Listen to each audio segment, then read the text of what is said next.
Vous êtes renvoyé. Sortez de ma maison. La voix de l'épouse du milliardaire cingla l'air, tranchante comme la glace.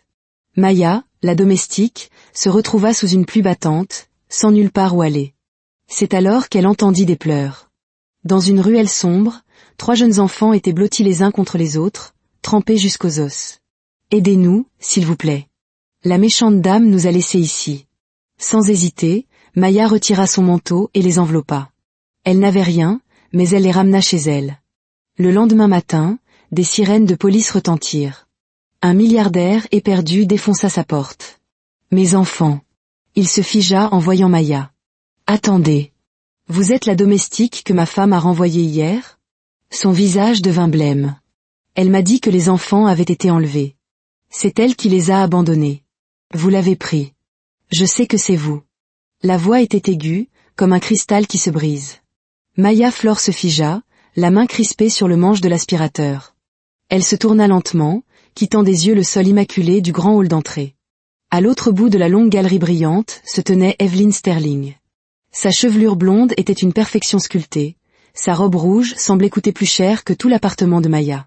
Ses bras étaient fermement croisés sur sa poitrine, son visage tendu par la colère.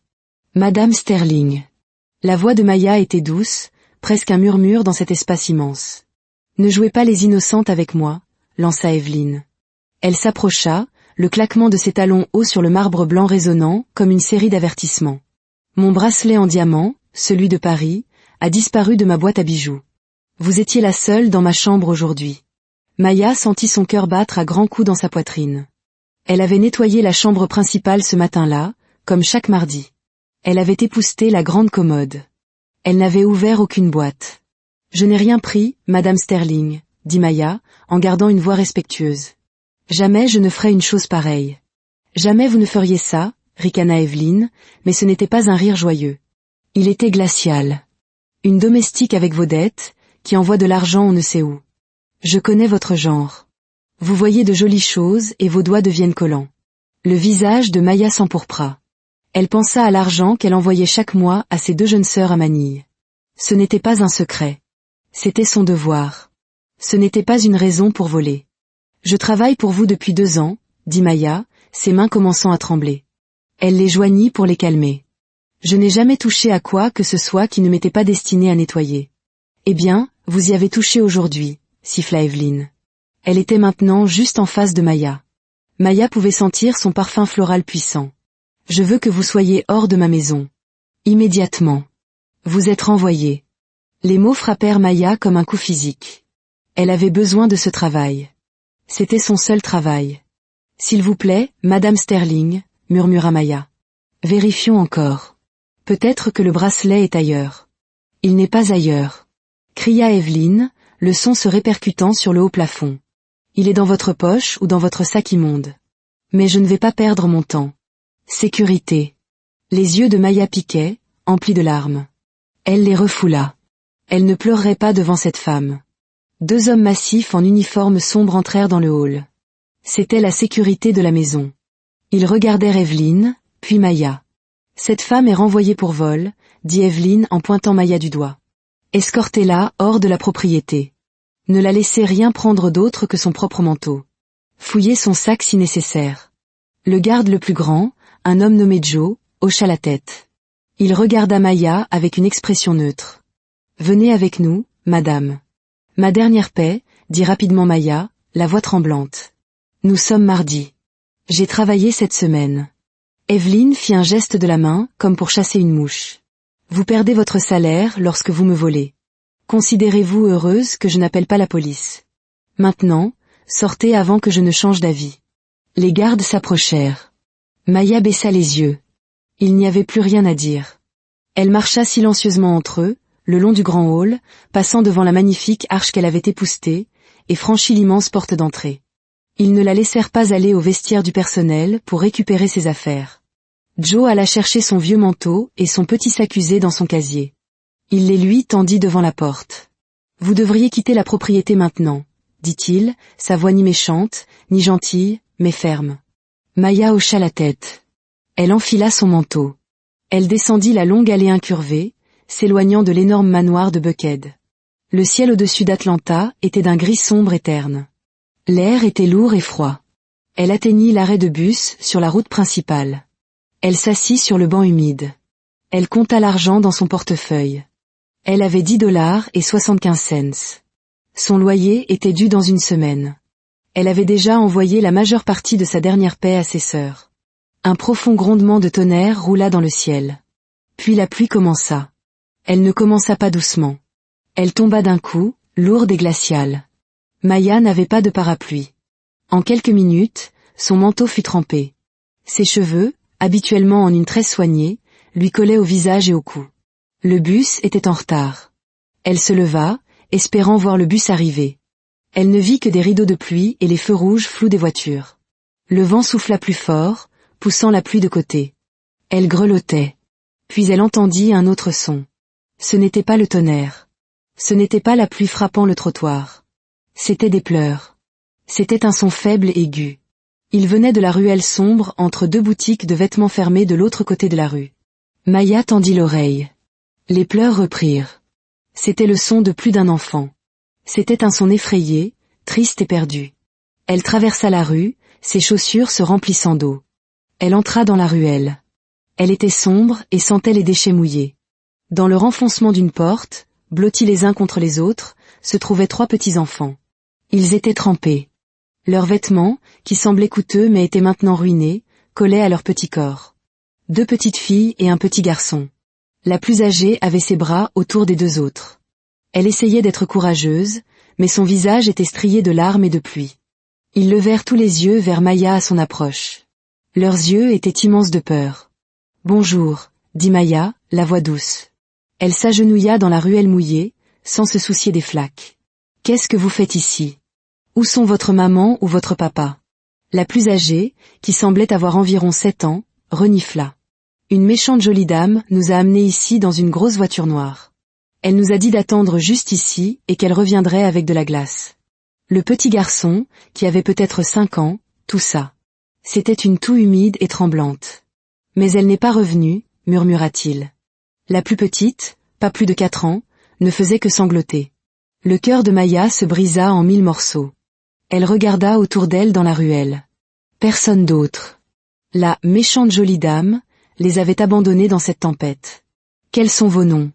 demanda Maya. « Je m'appelle Chloé » dit la plus âgée, et elle désigna les autres. « Voici mon frère, Oliver, et ma sœur, Sophie. » Oliver toussa de nouveau, un son rauque profond dans sa petite poitrine.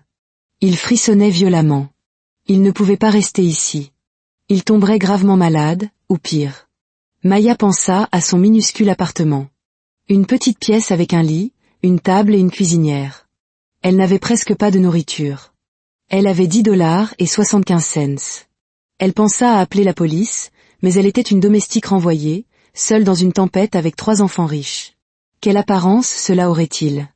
Mais en regardant le visage pâle d'Oliver, les lèvres tremblantes de Sophie, les yeux courageux et terrifiés de Chloé, elle ne pouvait pas penser à elle-même. Elle prit une décision. Elle se leva et tendit les mains. « Mon nom est Maya. Vous ne pouvez pas rester ici. Vous avez trop froid. Venez avec moi. Je vais vous emmener dans un endroit sec et chaud. » Chloé la regarda, incertaine. La méchante dame a dit d'attendre.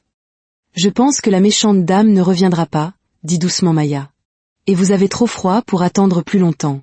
S'il vous plaît, laissez-moi vous aider. » Lentement, Chloé prit sa main. Oliver prit l'autre. Sophie se leva et s'accrocha au manteau de Chloé. Maya les fit sortir de la ruelle. Elle avait manqué son bus. Son appartement était à 20 pâtés de maison. Il devrait marcher. Elle enleva son propre manteau trempé et l'enveloppa autour d'eux 3 du mieux qu'elle put. Ce n'était pas grand-chose. « Nous allons chez moi, » dit-elle, la voix forte maintenant. « C'est petit, mais c'est sec. Je vais vous faire de la soupe. » « D'accord ?» Chloé hocha la tête. Oliver toussa. Sophie s'accrocha simplement. Tenant leurs petites mains froides, Maya s'éloigna de la ruelle pleine d'ombre, vers la faible lumière lointaine de sa rue, sans savoir que leur arrivée allait briser le monde d'une famille puissante. La pluie n'avait pas cessé lorsque Maya atteignit son immeuble. Elle conduisit les 3 enfants jusqu'à son appartement, au 2e étage. Ses clés étaient froides et humides dans sa main. Elle déverrouilla la porte et la poussa. « Voilà », dit-elle, la voix fatiguée mais chaleureuse. Ce n'est pas très grand, mais c'est sec. Les enfants se tenaient en petits groupes juste à l'intérieur de la porte, dégoulinant d'eau sur le sol propre. Ils regardèrent autour d'eux la pièce unique. Un petit lit dans un coin, une table avec 2 chaises, un minuscule coin cuisine avec une cuisinière et un demi-réfrigérateur. Tout était très propre et très petit. « Il fait chaud », fut la première chose que dit Chloé. Maya sourit. Oui, le chauffage fonctionne bien. C'est la première chose. Elle se déplaça rapidement, sortant toutes les serviettes qu'elle possédait de son petit placard. Il y avait 3 serviettes de bain et 2 plus petites. Il faut vous sécher. Pouvez-vous enlever vos manteaux et chaussures mouillées? Les enfants étaient lents à bouger, leurs doigts raidis par le froid. Maya les aida. Elle s'agenouilla et défit les petites baskets coûteuses d'Oliver. Ses chaussettes étaient trempées. Elle enroula une grande serviette autour de ses petites épaules. Elle fit de même pour Sophie, qui était si petite que la serviette traînait par terre. Elle donna une serviette à Chloé. « Maintenant, avez-vous des vêtements secs dans vos sacs à dos ?» demanda Maya. Elle avait remarqué que chaque enfant avait un petit sac à dos. Chloé secoua la tête. La méchante dame a dit que nous n'en avions pas besoin. Elle a dit que c'était juste pour une glace. Le cœur de Maya se serra. Elle ouvrit sa propre commode. Elle n'avait pas de vêtements d'enfant. Elle trouva son t-shirt le plus doux. Il était grand et gris. Elle trouva un pantalon de survêtement qu'elle pourrait serrer très fort. Elle trouva une vieille chemise de nuit propre. Ce sera comme de grands pyjamas, dit-elle, essayant de paraître joyeuse. Ils seront chauds. Elle aida les enfants à se changer. Oliver, noyé dans le t-shirt et le pantalon de survêtement. Sophie, perdue à l'intérieur de la chemise de nuit. Chloé, enfilant un legging et un long pull de Maya. Ils avaient l'air petits et perdus dans les vêtements d'adultes, mais leurs frissons commencèrent à ralentir. « Maintenant, asseyez-vous sur le lit, » dit Maya. Elle tira la couverture sur leurs jambes. « Je vais préparer quelque chose de chaud à boire. » Elle remplit sa seule casserole d'eau et la mit sur le feu. Elle ouvrit une boîte de soupe au poulet. C'était la dernière de son placard. Elle la fit chauffer. L'odeur commença à emplir la petite pièce. Oliver toussa de nouveau. C'était un son rauque et serré. « Est-ce que ta poitrine te fait mal, Oliver ?» demanda Maya en s'approchant. Il hocha la tête, les yeux grands ouverts. « Ça me serre. »« As-tu de l'asthme ?» demanda doucement Maya. Il hocha de nouveau la tête. « J'ai un inhalateur, mais il est dans mon sac à dos à la maison. » Maya mémorisa cette information. Elle devrait le surveiller attentivement. Elle apporta 3 bols de soupe à la petite table. « Venez manger. Ça va vous aider. » Les enfants descendirent du lit et s'assirent à table. Ils mangèrent lentement au début, puis plus vite. Ils avaient faim. « C'est bon, » dit doucement Chloé. « Merci, » dit Maya. Elle s'assit sur le lit, les regardant. « Pouvez-vous m'en dire plus sur la méchante dame ? À quoi ressemblait-elle » Chloé réfléchit. Elle avait des cheveux jaunes comme de l'or, et elle sentait fort, comme les fleurs dans un magasin. Elle avait une grosse bague, ajouta Oliver entre 2 cuillerées. Elle était brillante et bleue. Elle était jolie, murmura Sophie. Mais sa bouche était méchante. Elle nous a dit de monter dans la voiture après l'école, continua Chloé. Elle a dit que papa était occupé et qu'elle nous emmènerait pour une surprise spéciale. Mais ensuite, elle a conduit longtemps. Elle s'est arrêtée dans cette ruelle. Elle nous a dit d'attendre juste là. Elle a dit que si nous bougions, nous n'aurions pas de glace et que papa serait très en colère. La lèvre inférieure de Chloé trembla. Nous avons attendu et attendu. Puis il a commencé à pleuvoir. Maya écoutait. Un sentiment glacial grandissait en elle, qui n'avait rien à voir avec le temps. Ce n'était pas un accident. C'était intentionnel. Quelqu'un avait laissé ses enfants dans une tempête. Quand les bols furent vides, Maya les lava dans le petit évier. La pièce était sombre maintenant, éclairée seulement par la unique lampe près de son lit. La pluie tapotait toujours contre la fenêtre. « Il est temps de dormir », dit Maya. « Vous prendrez le lit. »« Où dormirez-vous » demanda Chloé. « Le sol est très confortable », dit Maya. Elle prit son unique oreiller et la couverture supplémentaire du placard. Elle l'étendit sur le mince tapis à côté du lit. Elle aida les 3 enfants à se glisser sous les couvertures de son lit. Ils tenaient à peine. Sophie était au milieu, avec Oliver et Chloé de chaque côté. Mademoiselle Maya. La voix de Chloé était petite dans le noir. « Oui, Chloé ? Allez-vous appeler la police » Maya resta silencieuse un instant. Le matin. Ce soir, vous êtes en sécurité. Personne ne vous fera de mal ici. Dormez. Elle éteignit la lampe. La pièce était sombre, à l'exception de la faible lueur du lampadaire de la rue. Elle s'allongea sur le sol, écoutant le rythme de leur respiration. Elle savait qu'elle devrait appeler quelqu'un maintenant, mais l'idée de policiers braquant des lumières sur les visages effrayés de ses enfants ce soir lui semblait mauvaise. Ils avaient besoin d'une nuit de paix. Elle dut s'endormir. Un son la réveilla. C'était une toux, mais pas une toux normale. C'était un son désespéré, haletant, sifflant. Maya se redressa d'un bond. Oliver. Le petit garçon était assis dans le lit, ses petites mains griffant sa propre gorge. Sa respiration était un sifflement aigu. Ses yeux étaient des gouffres de panique dans la pénombre. Chloé, allume la lampe, dit Maya, sa voix calme mais ferme. Chloé tâtonna et la lumière s'alluma. Le visage d'Oliver était pâle. Il n'arrivait pas à inspirer. Crise d'asthme. L'esprit de Maya s'emballa. Elle n'avait pas d'inhalateur. La pharmacie était fermée. L'hôpital était loin et elle n'avait pas de voiture. Puis elle se souvint de sa mère. Sa mère avait eu un asthme léger il y a des années. Il y avait peut-être. Elle alla à la petite boîte des affaires de sa mère qu'elle gardait sur l'étagère du placard. Elle l'ouvrit. De vieux papiers, une photo, une brosse à cheveux. Tout au fond, ses doigts touchèrent du plastique. Elle sortit un vieil inhalateur non utilisé. Il était probablement périmé depuis des années, mais c'était quelque chose. Elle se précipita vers Oliver. Oliver, regarde-moi. Cela pourrait t'aider. C'est comme ton inhalateur. Expire autant que tu peux. Le petit garçon pleurait et haletait. Il essaya. Maya plaça l'inhalateur sur ses lèvres et appuya sur la cartouche. Maintenant, inspire lentement. Lentement. Il essaya d'aspirer le médicament. Il le recracha en toussant. Encore, dit Maya, la voix stable. Nous allons réessayer. Elle le tenait, un bras autour de sa petite poitrine haletante. Elle appuya de nouveau sur l'inhalateur. Doucement, doucement. Cette fois, il réussit une courte inspiration sifflante. Ils attendirent. Le sifflement était toujours là. Elle le fit une fois de plus. Bon garçon. Tu es si courageux. Elle le serra contre elle, frottant son dos en cercle lent. Inspire par le nez, expire par la bouche, comme ça. Elle respira fort et lentement, lui montrant. Il essaya de l'imiter. Le terrible sifflement serré commença à se desserrer, juste un peu. Pendant 1 heure, Maya resta assise sur le bord du lit, tenant Oliver, cochant sa respiration. Lentement, très lentement, ses voies respiratoires commencèrent à s'ouvrir. La panique dans ses yeux s'estompa pour laisser place à l'épuisement. Il s'affaissa contre elle, sa respiration encore rauque, mais plus profonde. « Tu vas bien ?»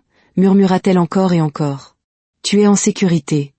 Je te tiens. » Finalement, il tomba dans un sommeil agité, toujours dans ses bras. Elle ne bougea pas.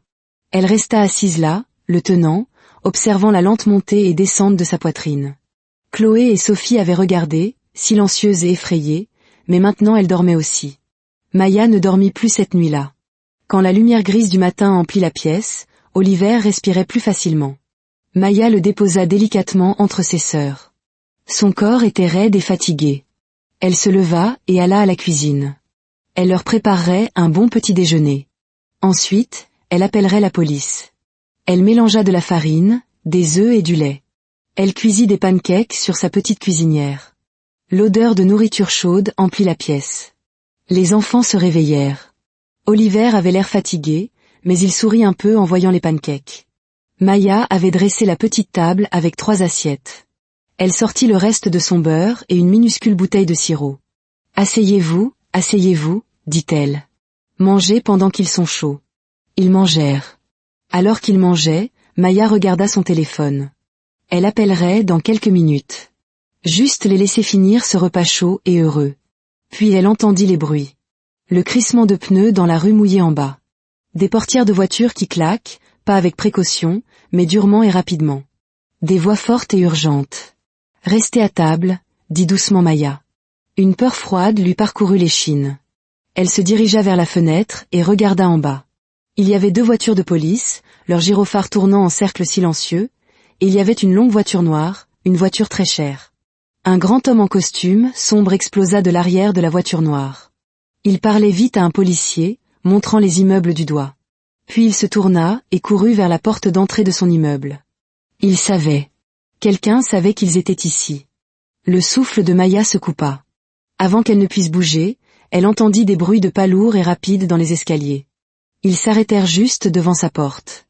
Un coup fort et puissant secoua le bois mince. La serrure vola en éclats. La porte s'ouvrit violemment et percuta le mur. Le grand homme se tenait dans l'embrasure de la porte, ses cheveux en désordre, sa cravate de travers.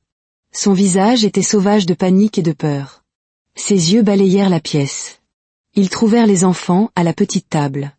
Son visage se brisa. Un son rauque et douloureux s'échappa de sa gorge. Chloé, Oliver, Sophie. Les 3 enfants laissèrent tomber leurs fourchettes. Pendant une seconde, il y eut le silence. Puis, 3 voix s'élevèrent en même temps. Papa.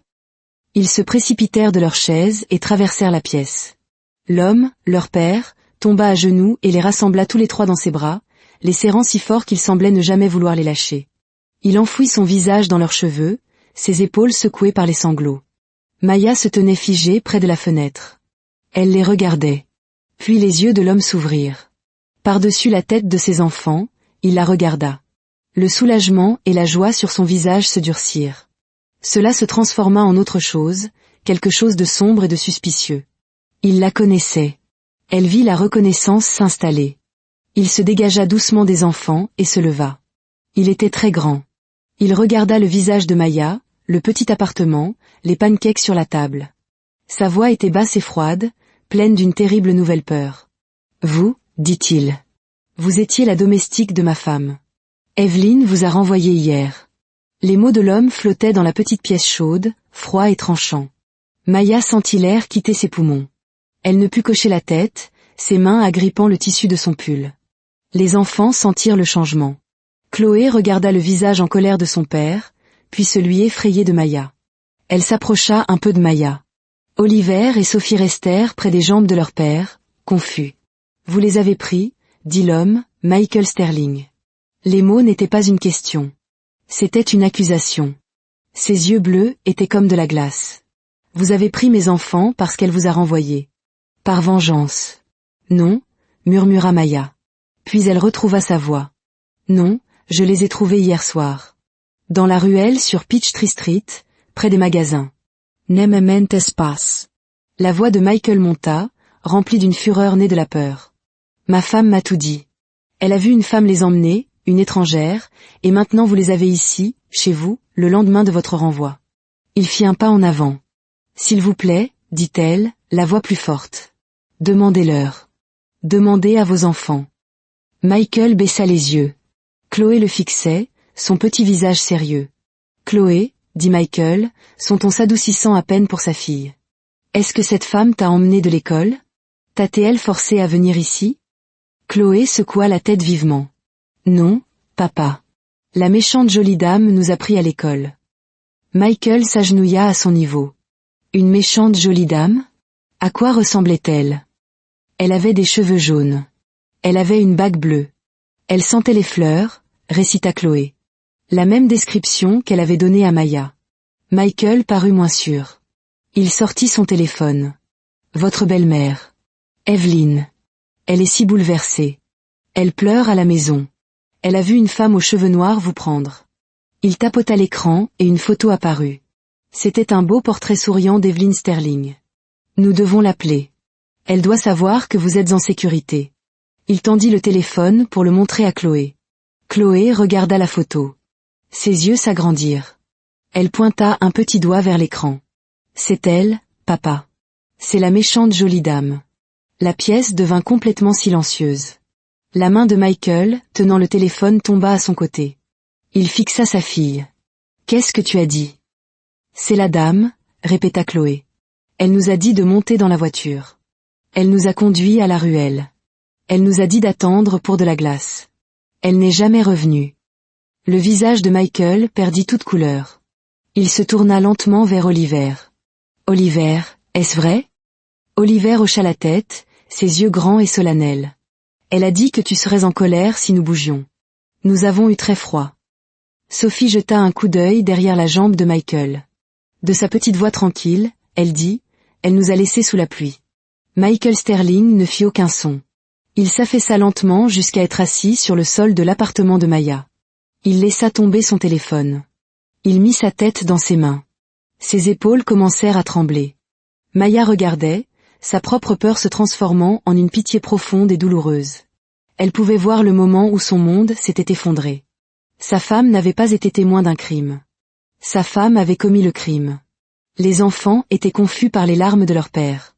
Chloé s'approcha et posa une main sur son bras. « Papa, ça va. Mademoiselle Maya nous a trouvés. Elle nous a donné de la soupe. Elle a aidé Oliver à respirer. » Michael leva la tête. Ses yeux humides et rougis trouvèrent Maya.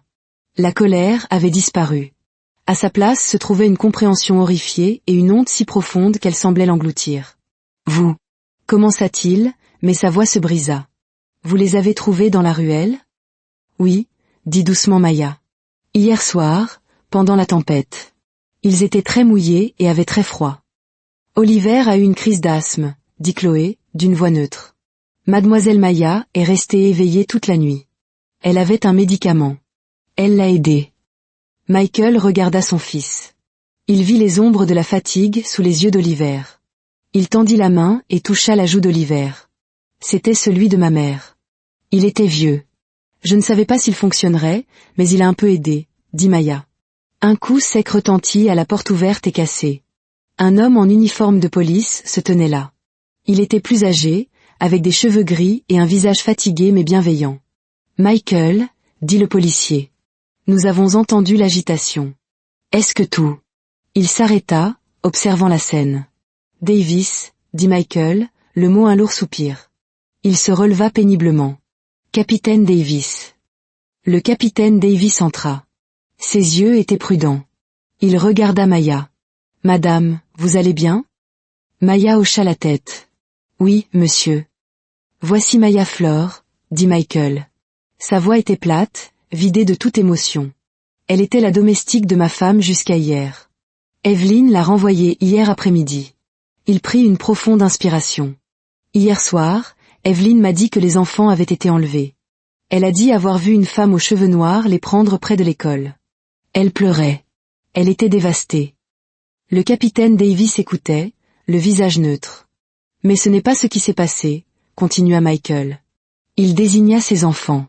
Chloé et Oliver disent qu'Evelyn les a emmenés. Leur belle-mère. Elle les a conduits dans une ruelle du centre-ville et les a laissés là, sous la tempête. Il montra la photo d'Evelyn au capitaine Davis. Ils l'ont tous les deux identifiée. C'est la méchante jolie dame qui les a abandonnés. Le capitaine Davis regarda la photo. Il regarda les visages sérieux et sincères des enfants. Il regarda le petit appartement propre de Maya. Il vit les assiettes de pancakes sur la table. Il vit le lit unique et la couverture pliée sur le sol. Il s'approcha des enfants et s'agenouilla. « Bonjour, Chloé. Je suis le capitaine Davis. Je suis un ami de ton père. Peux-tu me dire ce qui s'est passé ?» Chloé lui raconta de nouveau l'histoire. La bague bleue, l'odeur de fleurs, la promesse de glace, la ruelle froide, la pluie. Le capitaine Davis se tourna vers Oliver. « Et Oliver, c'est ce dont tu te souviens ?»« Oui, monsieur. Ma poitrine me faisait mal. J'avais peur. » Le capitaine Davis se releva. Il regarda Michael. « Vous les croyez ?»« Mes enfants ne mentent pas, » dit Michael, la douleur dans sa voix à vif. « J'étais trop occupé pour le voir. J'étais trop aveugle pour voir qui elle était. J'ai laissé mes enfants avec un monstre. » Le capitaine Davis hocha lentement la tête. Il regarda Maya. « Et vous, mademoiselle Flore, racontez-moi votre version. » Maya lui raconta tout. Quand elle eut fini, le capitaine Davis resta silencieux un long moment. « Vous n'avez pas appelé la police hier soir. »« J'allais appeler ce matin, » dit Maya, après qu'ils aient mangé et se soient reposés. Oliver était très malade. Je ne voulais pas que des hommes en uniforme et des lumières vives les effraient davantage au milieu de la nuit. J'ai pensé, une nuit de paix d'abord. Le capitaine Davis étudia son visage. Il vit l'épuisement. Il vit le soin authentique dans ses yeux quand elle regardait les enfants. Il ne vit ni cupidité, ni ruse. Il vit une femme fatiguée qui avait fait une bonne action. « Je vous crois », dit finalement le capitaine Davis. Il se tourna vers Michael. Je suis désolé, Michael, mais c'est très grave. Votre femme a fait une fausse déclaration à la police. C'est un crime. L'abandon d'enfants est un crime très grave. Nous devons aller chez vous. Nous devons lui parler. Michael hocha la tête, son visage un masque d'acceptation sombre. Oui, nous devons y aller. Le capitaine Davis regarda Maya. Et vous, mademoiselle Flore, vous devez venir avec nous. Le trajet jusqu'au manoir Sterling fut silencieux. Maya était assise à l'arrière avec les 3 enfants. Chloé lui tenait fermement la main. Ils s'arrêtèrent devant les portes géantes. Michael ne prit pas sa clé. Il sonna. Une gouvernante que Maya ne connaissait pas ouvrit. Ses yeux s'écarquillèrent en voyant Michael avec les enfants, un capitaine de police, et Maya. Monsieur Sterling. Oh, Dieu merci. Madame Sterling est dans le salon. Elle est dans un état, monsieur. Il pouvait l'entendre en entrant, le son des pleurs. C'étaient des sanglots bruyants, théâtraux. À l'intérieur, Evelyn Sterling était assise sur un grand canapé blanc, entourée de 2 amis qui lui tenaient la main. Je ne sais tout simplement pas comment je vais continuer, disait Evelyn, la voix étranglée par de fausses larmes. Mes bébés. Mes doux bébés. Evelyn. La voix de Michael n'était pas forte, mais elle trancha la pièce comme un couteau. La tête d'Evelyn se redressa vivement. Son visage était parfaitement maquillé, pas une larme déplacée. Quand elle vit Michael, un immense sourire tremblant illumina son visage. Michael, tu es rentré. Est-ce qu'ils ont trouvé? Ses mots s'éteignirent. Ses yeux se posèrent sur Maya, tenant la main de Chloé. Puis elle vit Oliver, éveillé, qui la regardait. Elle vit Sophie endormie dans les bras de Michael. Toute la tristesse feinte s'écoula du visage d'Evelyn. Elle fut remplacée par un choc pur et glacial. Evelyn, répéta Michael. Les enfants sont en sécurité. Elle essaya de remettre son masque. Elle laissa échapper un sanglot. Oh, Dieu merci. Mes chéris, venez à moi. Elle tendit les bras, mais ses yeux scrutaient les visages de tout le monde. Les enfants ne bougèrent pas. Ils ont été retrouvés, dit Michael, sans bouger. Ils n'ont pas été enlevés par un étranger. Tu m'as menti, dit Michael. Pourquoi as-tu fait ça, Evelyn? Pourquoi as-tu abandonné mes enfants? Le visage d'Evelyn devint blême. Elle regarda Michael, puis le capitaine Davis. Elle essaya une dernière fois. Je ne sais pas ce qu'elle vous a raconté, s'écria-t-elle en pointant un doigt tremblant sur Maya. Cette femme, elle les a pris. Elle a dû leur laver le cerveau. Assez, dit Michael. Le mot était final. Les enfants m'ont tout dit, Evelyn. Ils t'ont identifié. La méchante jolie dame aux cheveux jaunes et à la bague bleue. Tu les as conduits dans une ruelle. Tu les as laissés sous un orage. Evelyn le fixa. Le dernier vestige de comédie tomba. Les larmes s'arrêtèrent. Son visage, qui avait été doux et triste, devint immobile. Puis il se transforma. Il se durcit en quelque chose de laid et de froid. Elle se pencha en arrière sur le canapé. Elle regarda ses 2 amis. Vous devriez probablement partir maintenant, dit-elle, sa voix plate et calme. Les femmes se levèrent, choquées, et se hâtèrent de sortir. Quand elles furent parties, Evelyn regarda Michael. Tu n'étais jamais censé les retrouver, dit-elle. Michael tressaillit comme si elle l'avait frappé. Quoi? Je les ai laissés dans un mauvais quartier, dit Evelyn comme si elle parlait de la météo.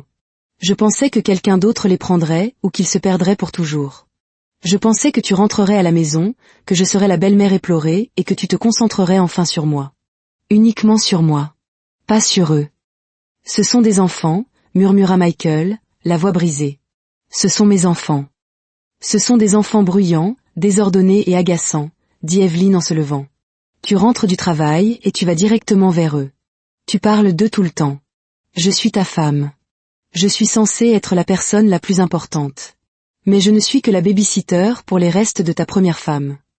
Alors, tu as renvoyé Maya, dit Michael, reconstituant le puzzle. Tu lui as tendu un piège. Tu l'as fait passer pour le suspect parfait. Bien sûr, dit Evelyn avec un petit haussement d'épaule. C'était facile. Elle est silencieuse. Elle a besoin d'argent. Personne n'aurait remis ça en question. Elle regarda Maya, ses yeux remplis d'une haine réelle pour la première fois. Mais toi, il a fallu que tu sois une bonne personne. Il a fallu que tu ailles fouiner dans les ruelles. Tu as ruiné un plan parfait. Le capitaine Davis s'avança. Evelyn Sterling, vous êtes en état d'arrestation pour abandon d'enfant, fausse déclaration à la police et complot en vue de commettre une fraude. Alors qu'il lui passait les menottes, Evelyn se débattit. Son beau visage était tordu de rage. Tu as tout gâché. Hurla-t-elle à Maya, sa voix stridente et sauvage. Tu n'es qu'une stupide domestique. Le capitaine Davis la guida fermement vers la porte. Evelyn continuait de crier, ses mots résonnant dans l'immense maison vide. Puis elle disparut. La porte d'entrée se referma. La maison fut soudainement profondément silencieuse. Le silence dans le salon était lourd. Michael Sterling se tenait immobile, Sophie endormie dans ses bras. Il regardait l'espace vide où sa femme se tenait quelques instants auparavant. Un petit son brisa le calme. C'était Oliver. Il pleurait doucement, le visage enfoui dans le pull de Maya. Ce son sembla réveiller Michael. Il regarda son fils, puis Chloé, qui tenait la main de Maya si fort que ses phalanges étaient blanches. Il vit la peur sur leur visage. « Oh » dit doucement Michael. Il s'assit lentement sur le grand canapé. Il regarda Oliver et Chloé. « Ça va » dit-il, mais sa voix était creuse. « Elle est partie maintenant. » Ils ne vinrent pas à lui. Ils restèrent près de Maya. Michael vit cela. Il vit la distance. Son visage se contracta une seconde, puis il se maîtrisa. Il regarda Maya. « Je suis désolé, » dit-il. Les mots étaient simples, mais ils portaient le poids de tout. « Je suis désolé pour ce qu'elle vous a fait. Je suis désolé pour ce que j'ai dit dans votre appartement. Je vous ai accusé. J'avais tort. » Maya hocha lentement la tête. « Vous aviez peur, » dit-elle finalement. « J'étais aveugle, » la corrigea-t-il, la voix épaisse. « Pendant 2 ans, j'ai été aveugle. » Il regarda ses enfants. « Chloé. Oliver. Est-ce qu'elle a déjà été méchante avec vous avant, quand je n'étais pas là ?» Chloé baissa les yeux. Elle disait que nous faisions trop de bruit, que nous étions désordonnés, que nous dérangions papa quand il était fatigué. Elle disait que nous étions un mal de tête, ajouta doucement Oliver. Michael ferma les yeux. Une seule larme s'échappa et traça un chemin sur sa joue. Et je ne l'ai pas vue. Je n'ai pas écouté. Je pensais qu'une grande maison et de belles choses suffisaient. Je pensais qu'une belle femme suffisait. Il ouvrit les yeux et regarda Maya. Elle vous a renvoyé hier. Pourquoi ? Maya prit une inspiration. Elle a dit que j'avais volé un bracelet en diamant. Je ne l'ai pas fait. Elle ne m'a pas laissé parler. Elle a appelé la sécurité. Ils m'ont fait sortir. Elle ne m'a pas donné ma dernière paix. La mâchoire de Michael se serra. Bien sûr. Elle préparait le terrain, vous faisant paraître coupable. Il secoua la tête, puis dit, « S'il vous plaît, racontez-moi ce qui s'est passé hier soir, depuis le début. J'ai besoin de l'entendre. » Alors Maya commença à parler. Elle lui raconta sa marche sous la pluie avec seulement $10 en poche. Le bruit des pleurs au-dessus de la tempête. Elle décrivit la ruelle sombre, les 3 petites formes blotties. Elle lui raconta la marche jusqu'à son appartement, son manteau mouillé enroulé autour d'eux. La soupe, les serviettes, les vieux vêtements. Puis elle en vint à la crise d'asthme d'Oliver. Elle parla doucement, mais avec détail. Le bruit de sa lutte pour respirer, la panique dans ses yeux. La découverte du vieil inhalateur, la peur qu'il ne fonctionne pas. La longueur à le tenir, à coacher sa respiration. Pendant qu'elle parlait, le visage de Michael changea. La colère et la culpabilité étaient toujours là, mais autre chose apparut. Une profonde, déchirante tristesse. Il regarda Oliver, imaginant son petit-fils se battant pour respirer dans l'appartement d'une inconnue. Maya termina avec le matin, les pancakes. « Et puis vous êtes entrés » dit-elle doucement. Pendant un long moment, Michael ne parla pas. Il tendit la main et toucha les cheveux d'Oliver. Oliver ne recula pas, mais il se pencha un peu plus près de Maya. « Vous avez utilisé le médicament de votre mère pour mon fils » dit finalement Michael. « C'était tout ce que j'avais » dit Maya. « Vous avez dormi par terre. Le lit était pour eux.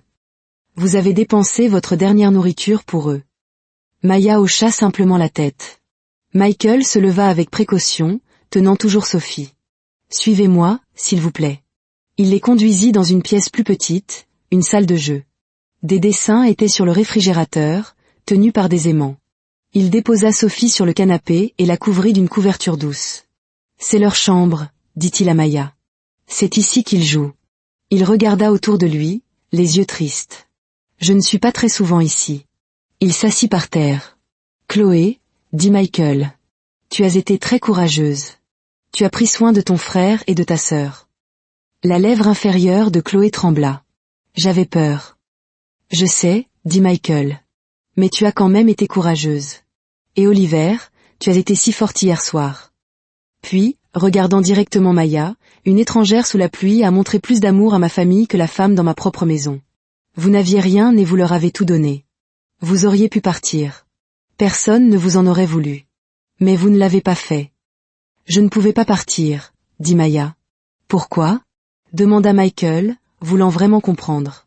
Parce qu'ils étaient seuls, dit Maya. Et je sais ce que c'est que de se sentir seul. Michael étudia son visage. Il vit l'honnêteté. Il vit l'épuisement, la gentillesse, l'absence de tout plan ou stratagème. Il vit l'exact opposé d'Evelyn. Le capitaine Davis apparut à la porte. Après une brève discussion, il partit. Michael revint. Elle est partie, dit-il aux enfants. Elle ne reviendra jamais ici. Elle ne s'approchera plus jamais de vous. Je le promets. Tu le promets ?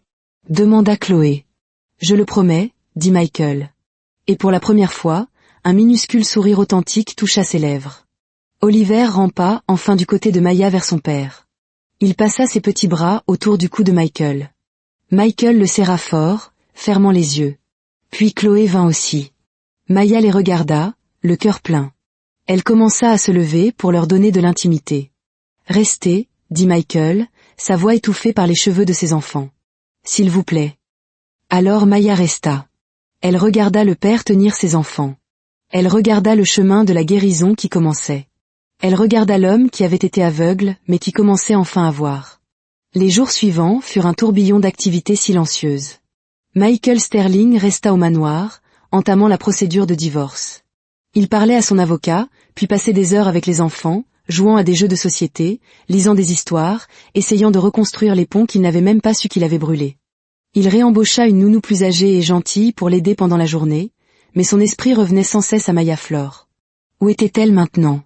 Il découvrit qu'elle cherchait du travail, sans succès. La question de ce qu'il devait faire le tourmentait. Il savait qu'il lui devait plus qu'un simple chèque. Il entendait ses enfants parler d'elle. Mademoiselle Maya faisait des pancakes en petits cercles, disait Oliver. Elle a une belle voix, disait Chloé. C'est calme. Est-ce qu'elle vous manque ? Demanda-t-il. Les trois enfants hochèrent la tête. C'est ce qui le décida. Il composa le numéro qu'il avait obtenu du rapport de police. Allô ? Sa voix était douce, incertaine. Maya, c'est Michael Sterling. Il y eut une pause. Les enfants vont bien. Ils parlent de vous. Vous leur manquez. Je me demandais. Pourriez-vous venir à la maison aujourd'hui ? Il y a quelque chose dont j'aimerais discuter avec vous. Il insista pour lui envoyer une voiture. 1 heure plus tard, elle arriva. Il la conduisit dans son bureau, mais s'assit en face d'elle, pas derrière son bureau. D'abord, commença Michael, comment allez-vous ? Je vais bien, dit Maya. Je cherche. J'ai eu quelques entretiens pour des travaux de nettoyage. Rien pour l'instant. Et votre appartement ? Le loyer est bientôt dû, dit-elle simplement. Michael prit une profonde inspiration. Maya, ce que vous avez fait pour mes enfants. Il n'y a aucun moyen de vous remercier assez. Cette maison, elle doit changer. Elle doit devenir un foyer. Mes enfants ont besoin de stabilité, de soins. De gens en qui ils peuvent avoir confiance. Il fit une pause. Ils vous font confiance, Maya. Ils se sentent en sécurité avec vous. Je voudrais vous offrir un travail, mais pas comme domestique. Jamais plus comme domestique dans cette maison. Quel genre de travail ? Demanda-t-elle. Le poste de directrice de la maison, dit Michael. Vous dirigeriez la maison, organiseriez les horaires du personnel. Mais plus important encore, vous seriez la personne principale pour les enfants quand je ne suis pas là. Leur tutrice ici. Les yeux de Maya s'écarquillèrent. Je vous paierai un salaire 3 fois supérieur à ce que vous gagnez, avec une assurance maladie complète. Et vous ne vivriez pas dans votre appartement. Il la conduisit à travers le jardin, jusqu'à un magnifique petit pavillon d'invités en pierre et en bois. À l'intérieur, il y avait un salon confortable, une kitchenette, une chambre avec une grande fenêtre donnant sur le jardin, une salle de bain lumineuse. C'était simple, mais charmant. Ce serait à vous, dit Michael. Pour aussi longtemps que vous travaillerez ici. C'est trop, murmura-t-elle. Ce n'est pas assez, dit Michael depuis le seuil. Mes enfants, ils ont besoin de vous. Je pense que vous avez besoin d'eux aussi. Maya pensa à son appartement vide, aux entretiens humiliants. Puis elle pensa aux yeux sérieux de Chloé, au sourire d'Oliver, à la petite main de Sophie dans la sienne. Elle pensa à ses sœurs à Manille. Elle pensa au mot « tutrice ». Il signifiait protection. Confiance. Elle se tourna vers Michael. « Vous voulez que je prenne soin de vos enfants ?» « Oui, » dit Michael. « Je veux que vous fassiez partie de cette famille, que vous aidiez à en faire une vraie famille. » Elle prit une profonde inspiration. Elle hocha la tête. « Oui, » dit-elle. « J'accepte. » Un sourire authentique et soulagé illumina le visage de Michael. Le lendemain, Maya emménagea ses quelques affaires dans le pavillon d'invités. Cela ressemblait à un rêve. Le premier matin, elle entra dans la grande cuisine et rencontra le personnel. Au lieu de donner des ordres, elle les écouta, travaillant avec eux pour créer un nouvel horaire, un horaire qui plaçait les besoins des enfants en premier. Quand elle alla les chercher à l'école, le visage de Chloé s'illumina en la voyant. Le trajet de retour fut rempli de bavardages. À la maison, elle les aida avec leurs devoirs, les écoutant lire, les aidant à compter. Elle s'occupa de la crise d'asthme d'Oliver avec calme. Elle consola Sophie après un cauchemar. Un soir, Michael rentra tôt et les trouva en train de faire des biscuits, de la farine partout. Pour la première fois, Maya le vit rire. Un vrai rire profond. Il enleva sa veste de costume, retroussa ses manches et se joignit au désordre. Ce soir-là, ils mangèrent de la pizza dans la cuisine, pas dans la salle à manger formelle. Plus tard, alors que Maya nettoyait, Michael l'aida à sécher la vaisselle. C'était une bonne soirée, dit-il. La maison était vivante. Ils parlèrent de leur vie, de leur perte. De la mère de Maya, de la première femme de Michael. Il lui avoua qu'il avait épousé Evelyn parce qu'elle correspondait à l'image qu'il pensait devoir avoir, sans voir qu'elle détestait la partie la plus importante de sa vie. Vous l'avez vu tout de suite, dit-il. La vie prit un rythme paisible. Mais Evelyn n'avait pas dit son dernier mot. Un jour, elle appela Michael, demandant de l'argent pour ses frais de justice. Il refusa avec colère. 2 jours plus tard, un journal à scandale publia un article en première page, La domestique manipulatrice séduit le cœur d'un milliardaire, avec une vieille photo de Maya et une belle photo d'Evelyn. L'article, alimenté par les mensonges d'Evelyn, la dépeignait comme une calculatrice intrigante. Maya découvrit l'article au supermarché. Les regards des autres se transformèrent en mépris. Les enfants rentrèrent de l'école en larmes, harcelés par leurs camarades. Michael, furieux, jura de poursuivre le journal. Mais d'abord, ils devaient dire la vérité. Ils organisèrent une conférence de presse. Face aux lumières vives et aux caméras, Maya était terrifiée. Mais Michael et le capitaine Davis étaient à ses côtés. Michael parla en premier, admettant ses propres échecs avant de raconter l'histoire de l'abandon par Evelyn et du sauvetage par Maya. Maya Flore n'est pas une chercheuse d'or, déclara-t-il. C'est un ange gardien. Puis ce fut au tour de Maya. Sa voix était douce mais ferme. Elle raconta simplement ce qui s'était passé. Je ne suis pas une héroïne, conclut-elle. J'ai vu 3 enfants qui étaient seuls et effrayés. Je ne pouvais pas les abandonner. C'est tout. Quand un journaliste lui demanda si elle était amoureuse de Michael Sterling, elle répondit sans hésiter, « J'aime ses enfants. Chloé, Oliver et Sophie. Je prends soin d'eux. C'est mon travail maintenant. C'est mon choix. » La vérité éclata. Les gros titres changèrent. Le public se rangea de leur côté. Plusieurs mois passèrent. Evelyn fut condamnée à une longue peine de prison. Le divorce fut finalisé.